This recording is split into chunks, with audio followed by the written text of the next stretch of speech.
Techie Brezza, the Citybird SUV.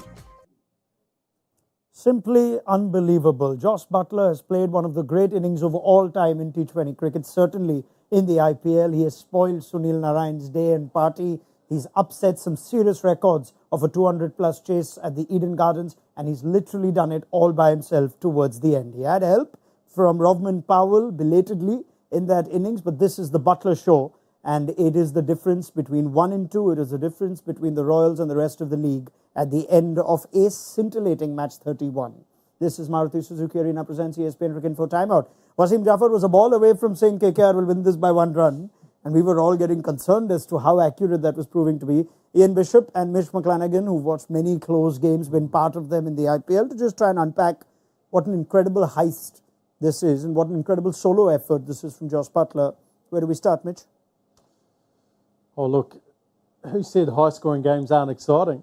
And I know there's been a lot of discussion around the impact player rule, but in years gone by, you wouldn't have seen a team have the ability to get close to that score because you wouldn't have had the batting.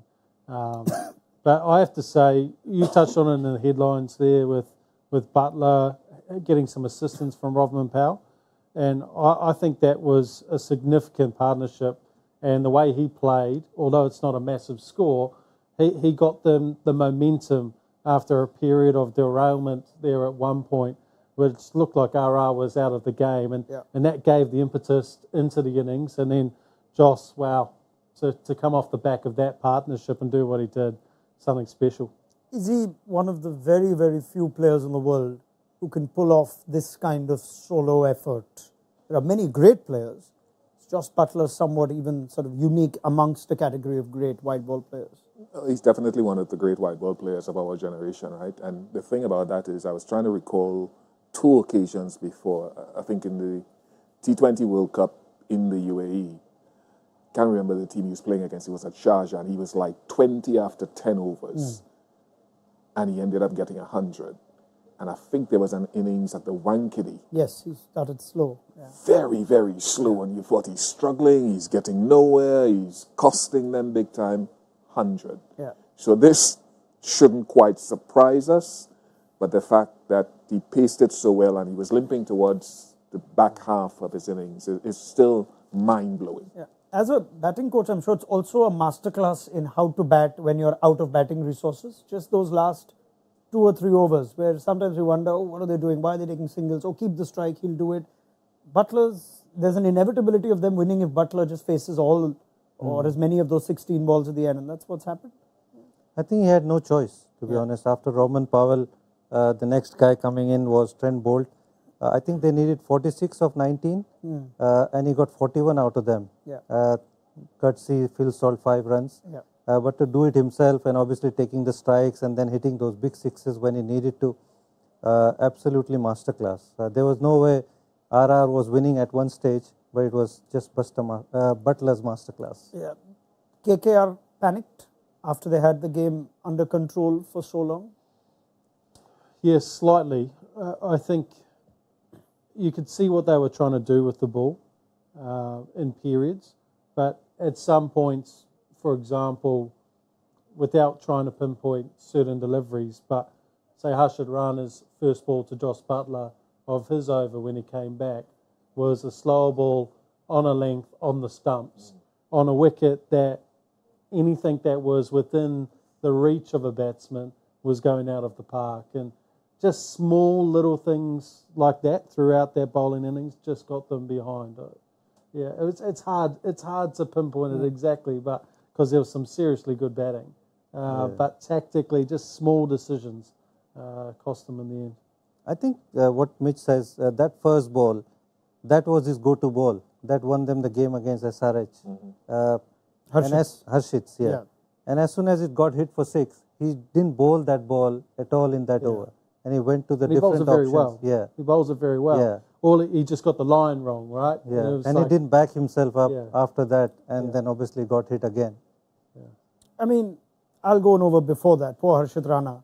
Mitchell Stark is there perhaps for that exactly this scenario when you pay an all-time record price for him, that when it is that one wicket of Josh Buttler that I need in a pressure game like this, equations 46 of 18, and as good as Buttler is, Stark concedes 18. 5 of those are wides from Phil Salt. But is this where you want your big overseas signing to counter the other big overseas signing in an IPL game? I would guess so, and Mitch is well placed to talk about that with his experience of being one of the overseas signings. But I would assume that Mitch Stark, especially at the price, hasn't really hit the nail on his head. He got 3 wickets last game, but tonight again he would have been hoping to step up. And there's that over where he was going wide up So off let's stump. talk about the plan. Is it a good plan?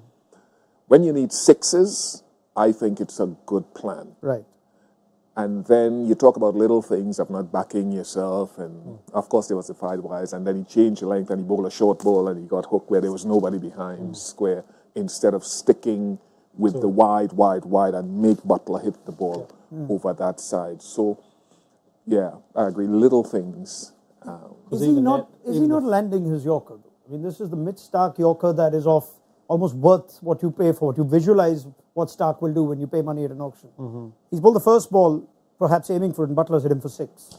The first ball was an interesting one, right? Because 2 overs in a row, we're talking about the first ball being in laneway where he's tried to bowl a slower ball, and I think he was trying to bowl a wide slower ball, and it's just ended up dragged onto the stumps. So it's exactly the same thing we talked about with Hashit's first ball of the over. When you're bowling in these pressure situations, that first ball goes out of the park, or you miss your line or your length, quite often it's a good momentum starter for the batter, and it can create chaos in your mind as a player, but also in the captain's mind, other fielders coming up to you and saying, hey, you need to do this, you need to do this. And I thought the way Stark responded in that over in terms of going to that wide Yorker initially was, you're right, great clarity in terms of what he was trying to do. It's just the execution, right? And when we think of Mitchell Stark as a great Yorker bowler, we think of Mitchell Stark, how many times he hits the stumps and going around the wicket and coming into the stumps to the right-handers, or staying over the wicket and into the stumps for the left-handers. What we've got to realise is that this is something new for Mitchell Stark. We don't often see him bowl wide Yorkers. Yeah, to contain, almost bowl defensively. And we're right in saying that. I think it's probably the least likely line of Mitchell Stark's Yorkers that we're used to seeing. So he's also learning because the game's changing, right? It's the smaller ground is IPL, and IPL's a different beast than international cricket. The grounds are so much smaller. If you miss that straight Yorker, it definitely goes for 6. There's no, even miss hits go for 6. So I think he's having to learn to bowl more defensively on Indian cricket grounds, because IPL, you've got to hit your corners to be effective. So the plan's right, and he's good enough that he'll turn it around. Yeah, I agree. It's just if they give him the opportunity to turn it around. And I would say with the squad that they've got, he'll get that opportunity. But I like what he's trying to do and find a different method. Okay. The only thing I'd add to that is we've had the conversation, and what I find about the IPL, first of all, it's given me another indication this year as to how tough this league is as a domestic league. I don't know there's anything harder than other than international cricket. But also, if you don't come in and hit the mark at the start, whether you're a bowler or a batter, you don't get too much breathing room to try to get things right. That's real pressure now to try to learn and adapt a new skill. So is it almost more tough for bowlers now? Yeah. No one blames Josh Buttler if they fall short today. You can unpack other parts of it, but from yesterday's 500-run fest to today's 448, Tom Moody tweeted something this morning, didn't he, that the impact sub is somewhere taking away the balance. We've seen a thriller today, no complaints, but is it so much harder for bowlers? It is. I think Tendulkar tweeted, who wants to be a bowler? Well, that's a different conversation. To be honest, this is like... Sorry, man. That is true. But I think what it does, when the scores are like this and you have this impact sub and scores are going through the roof, if you become a very good bowler, your value to a team goes through the roof because you can change the game. Yeah. You can have a significant impact on the game if you're one of the great bowlers, because average bowlers, or if you're off your mark, will go for more. They'll go for 45, 50 plus, in this comp. But if you're good and you can execute your skills well, you become that more valuable. The gap in runs scored now off your bowling might be 20. Between what we see with Jasprit and I was just going to say, I can only think of one bowler who's that good though. There are 4 or 5 in previous years, but Bumrah's the only one you can think of right now would have made a difference here. Anyone else can go like this. But I would, and Wasim would know this, right? And I'd throw it to him, right? Some of the conversations we've been I like learning. Like I've been chatting with a couple of guys who I won't call their names, and they've been talking about having to have a full skill set in this format of the game and in the IPL. Bumrah said you can't be a one-trick pony, right? Yes. So you've got to develop. Lassit Malinga will tell you the same thing. Dwayne Bravo will tell you the same thing. You've got to develop a skill set that includes that option of going wide and trusting that wide with accuracy. So I love Mitchell Starc. I think he's a great guy, and I hope he overcomes this and adds that, because I think he's a wonderful guy and been a great bowler for so long. Okay, I'm going to put a pin in the bowling thing. Oh, come on. I have to, because I think we will be vindicated eventually with which team wins the IPL, and it'll probably be, this is Rajasthan's supreme, or at least strong bowling lineup. But let's admire other elements as the questions are pouring through. Okay. Piyush Bhai, won't be hyperbole to say this is one of the greatest innings in a chase. Is the Jos Buttler innings the best innings so far in the IPL, given the context of the game, from Mohammad, Masfi and Mrida? Jos the Boss from Amos. James says this is the best in IPL history. That Saudi. That's a nice one. That's the name of the handle. Can't say how delightful it was to see the sensational knock from Buttler. Let's rate it. And it's hard, but at least for this year, we see Travis Head play a special innings yesterday. Sunil Narayan's played a wonderful innings from so many fronts. But is this the best innings in the IPL so far? So far, I would say yes, because it's in the chase. When you're setting up, I think Sunil Narayan's inning was the best.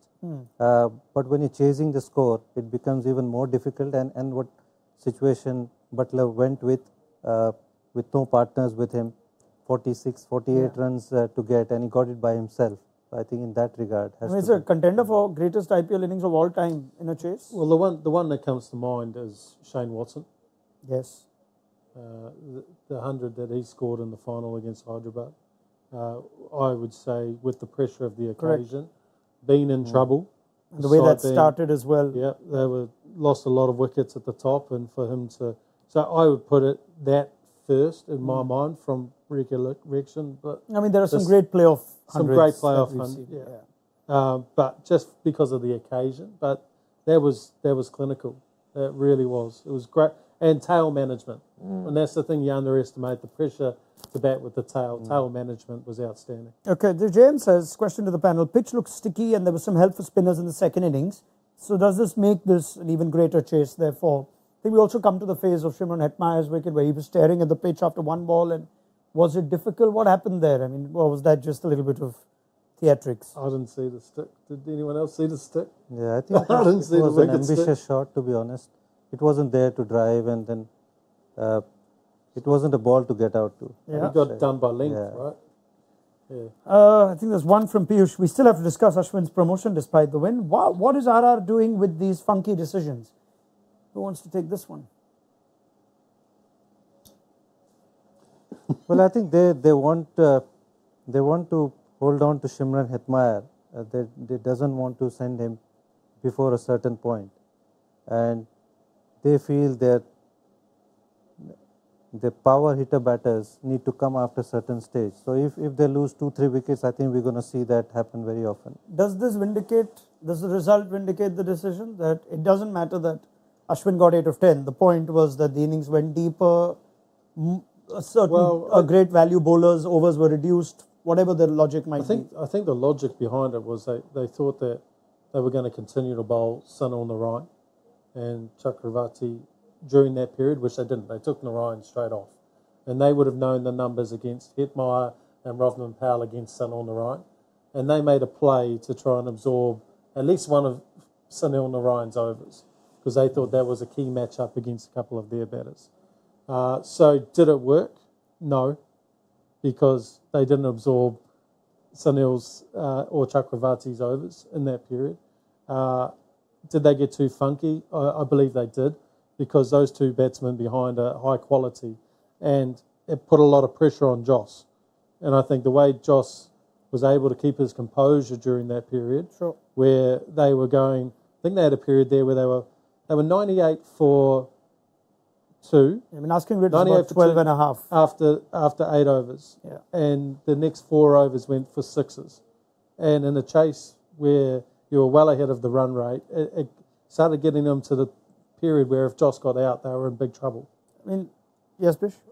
No, I just, and I might be wrong, but I've had this sort of, not be in my bonnet for years, but I think you've got to start trusting, and this goes back to Kieron Pollard, this goes back to a number of West Indian power hitters, Andre Russell, Heinrich Klaasen, Shimron Hetmar. You've got to start trusting these guys' batting capabilities, in my view. This is how I would do it. And at some point, just allow them to absorb some pressure, because I've seen these guys do it at an international level, bide their time and learn to pace the innings, and then look to tee off at the back end. You can't be hiding them down in 16th, 17th over all the time. I can see the benefit of it, but I just have a different viewpoint on it. Yeah, what I sort of add to that is, with the tail they have, it makes even more sense in a chase to keep Ashwin for exactly the situation that unfolded, where at least there's a capable batter to get Joss Buttler on strike or hit the odd boundary. Maybe that's all you'll need with the deep batting. Otherwise, how often, I mean, what are the odds that he will always do the heavy lifting? If Ashwin bats there instead of Bolt or instead of Avesh Khan, you think that's better use of your batting order? Or is it that, no, Powell, if he comes in even later, then Buttler can do exactly what he did today? Would you advocate such a philosophy for RR going forward, or will they learn from this now and we may not see them do this? I don't see them learning. Seriously. You've come out with some things. No, that's genuinely what I want to see now. Yeah. Will they admit that what they did today almost cost them the game, and therefore not do this if they play Powell in the 11? Yeah. Or will we just see this and they'll say, no, that's fine, because if not Buttler, then Hetmar would have come off on another day. Powell will bat a little more. What do you think you would be thinking if you were in that RR dugout? Well, it's really thinking is the key word there. And to Bish's point about Hetmar and Rodman Powell being better players than that promotion has probably said. If you are, maybe that reason Hetmar got out, or maybe I'm speculating here, is that they've put him in a mental state that they don't trust him to bat against the spin of KKR. Yeah. So maybe that shot was like, subconsciously, without him actually thinking it, that shot was off the basis of that promotion of Ashton. No, I think sometimes when you do that a lot, we see I've with seen Tim it David. with players, they forget how those principles, sometimes like you say longevity and those sort of long-term batting skills, you tend to forget it because you're not doing it as regularly, and so you have to try to almost retrain yourself again. I think in that dugout, I sometimes feel they go very defensive when they lose 2-3 wickets. They don't trust their batters like Shimron Hetmar and Powell. They just feel they just need to absorb the pressure. And probably the message to Ashwin is the more he plays, then obviously he'll look to improve his strike rate, which he did it one of the games. I think he got 25, 30 or something. Up in Jaipur. Yeah. But I think somewhere they go defensive, which we talked about, that it doesn't allow you to be defensive in this league with impact player and all that. Trust. You said the word trust. I think there's not enough trust of those big players, those power hitters. I'd like to see a little bit more trust. That's what I'm saying. I'm just trying to see if Rodman Powell, who post-broadcast was talking to after the game, has shed any light on this. I think he was asked about where he would want to. I mean, I think the question must have come in the form of, we're surprised at how late you went in. And Powell has just, this is all that I'm seeing. Powell saying, I've been telling them I bat number 4 and 5 for the West Indies. That is an important point. Yeah. Yeah, I think that says that tells you what you need to know on whether the batters have any input in this. There would be some batters around the world who would be saying, no, okay, I'm happy to go in later. But let's not. That clears them at least of that charge. I think if he is a batter, he would definitely want to face more balls rather than saving himself. And he doesn't know how many balls he's going to get because there's more pressure when he comes with limited balls to face. Okay. Regardless, this is incredible space for RR to be in. And, well, they've done the job. Josh Buttler's found some serious form. That's 200s in the season now for him. And before I move to the rapid fire review, I'm going to take one brilliant last question from Mrida, Mohammed Mrida, who says, Ian Bishop looking so young at this age. What is the secret? I am 100% certain that is not something that's been sent in there, and he's just made that up. Come on. Wasim, please vouch for my credibility because Bish. Yeah. Yeah, confirmed. Wasim, please say yes, Wasim. That's right, yeah, pointing. Can't get a bigger iPad than that. Oh, Wasim, he's nearly memed me live. Huh? What comes next? Meme king. What comes next? Oh my God. Okay, brilliant. What a game we've seen. Well done to the Rajasthan Royals. And it is now time for our rapid fire review of this game. So let's get cracking. Remember, gents, 20 seconds or less to answer this. 96 of the last 6 while running out of partners. Buttler's knock among the best in a chase. Wasim Jaffer, 20 seconds. I think it's definitely in one of the best knocks, and especially in this IPL so far, it's definitely among the best. All right. 42 of 34 to 107 of 60. Bish, is this knock from Josh Buttler somewhere disproving the argument of you need to go hard from ball 1? 20 seconds. I think there are ways of going about it. I'd like to know from Josh Buttler if he wanted to go quicker, but struggled a little bit with tempo, but is good enough historically to be able to then accelerate, as he's shown with a couple of the examples we talked about before. Okay, Mitch, Parag's 34 of 14 or Powell's 26 of 13, the more vital cameo for Rajasthan? Ooh. I'm going to say both were quality, but I'm going to say Robin and Powell's because he put momentum back into that chase, took some pressure off Josh Buttler after a period where they were going at 6 and over. So I think that was probably the most important knock. Okay, back to you, Bish, on Sunil Narine, 109 of 56, 2 for 13, 4 overs. Is that the best effort you can remember in a losing cause? Anyone? Ooh, yeah, that's hard to beat, really, to be honest, because he'd be player of the match on 9 out of any other 10 days in a calendar. I've never heard of that before, actually. 102 for spit. All right. Wasim, could Kolkata have used Varun's last over earlier or done anything else with their last over options to kill off the game? Possibly. I think they could have, but I think they just waited for maybe Josh Buttler to get out and things to get easier, which never happened. But I thought he bowled a decent over, barring that first ball. Okay. Mitch, is Mitchell Stark the weakest link in the Kolkata bowling attack? 20 seconds. Jeez, that's a shocking question. It really is. Who's responsible for that? Shocking question. I won't reveal his name. Wow. You will remember them. Oh, Thank God that's gone that way. yeah, jeez. Okay, let me rephrase ask that. that Let's question start about this Mitchell over. Stark. Let's start this over. tough on Mitch. What? Okay, let's start Let's this go, over. let's go. Rewind and restart. I'll tweak that for you. Okay. Where did Mitchell Stark err towards the end in that chase? 20 seconds. Where was his error towards the Yes. end? Just execution. I think he had the right plan at the end, taking the ball away from Joss and trying to head out to that offside boundary. He just didn't execute, unfortunately, tonight for him. All right. Now, this was a 1 versus 2 that wraps it up, but I'll ask the panel this for a simple yes or no. Both these two teams, in what's a thrilling game, have shown us that they will finish in the top 4, or is it still a long way to go? Wasim? Yeah, I think they will. Both teams, KKR and RR, yeah. Bish? I think so. Yep, that's what it looks like, by the way. Distance between the Royals and the rest. So that's very handy as they enter round 7 of games. It's getting crowded between Kolkata in 2nd place and Gujarat in 6th. That's a huge game for Gujarat Titans tomorrow against Delhi Capitals. Capitals win it and suddenly that table lengthens even further for teams that feel like they can make the top 4.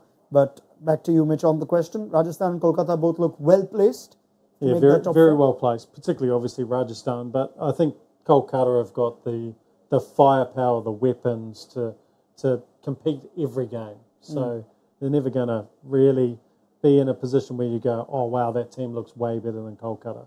I think they're one of the best looking stacking up sides in the competition. Okay, well, it's been the kind of game that has seen the stats men at work, stats people at work, because the impact zone will have a lot of points to give for some of these players. Let's go straight into it.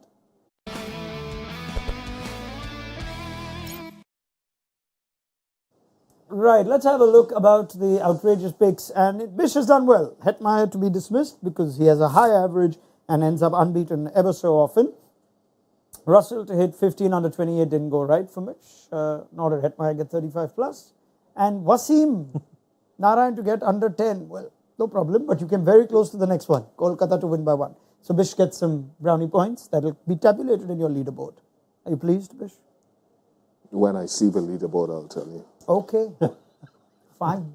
Let's have a look at how the impact scores went today, shall we? I'm quite excited about this. Ha ha! And that is why.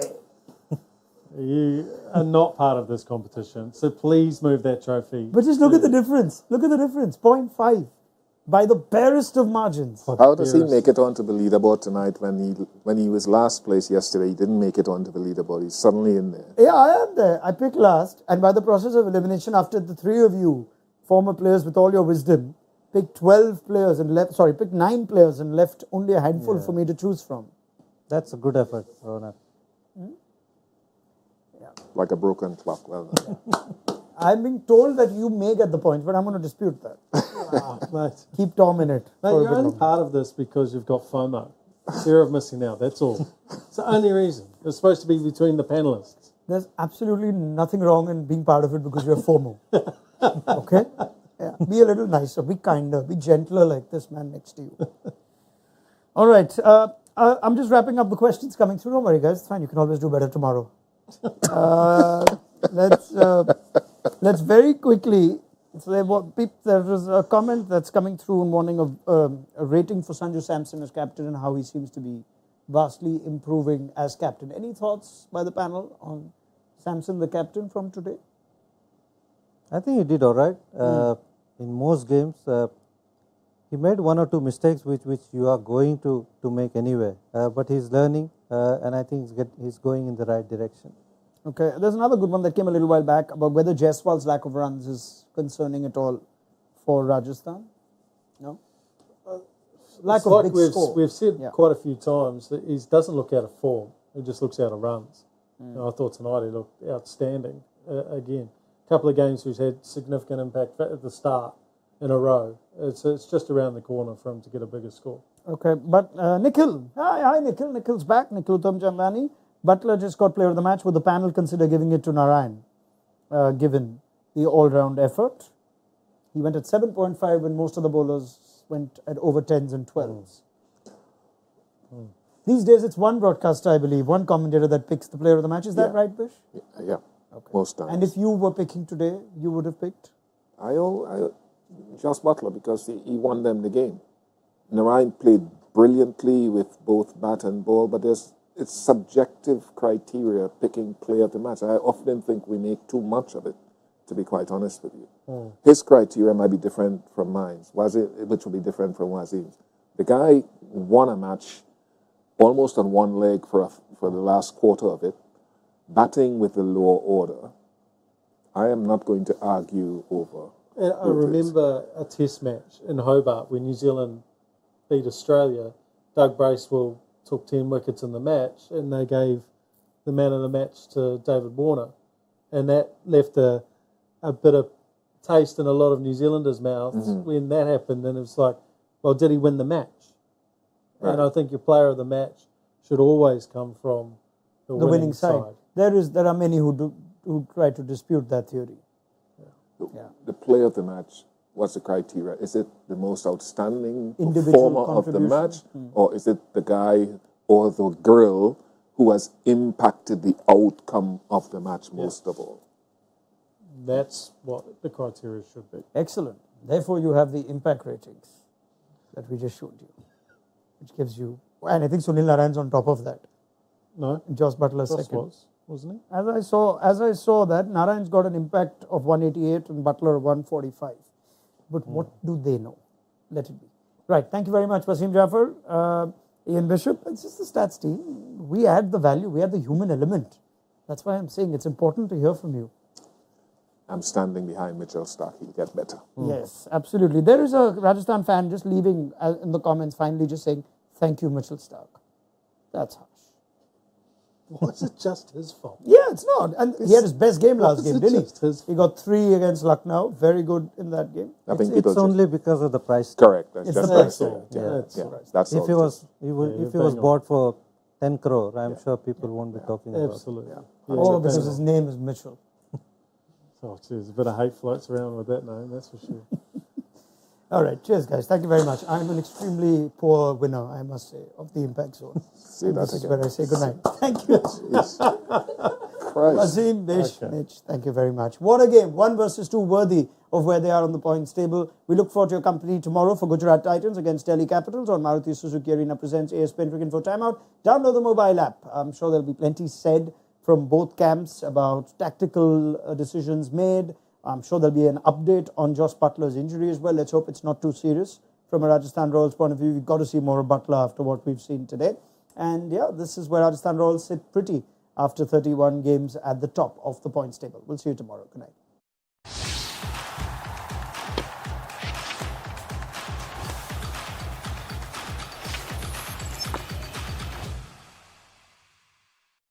All new hot and techy Brezza, the Citybird SUV.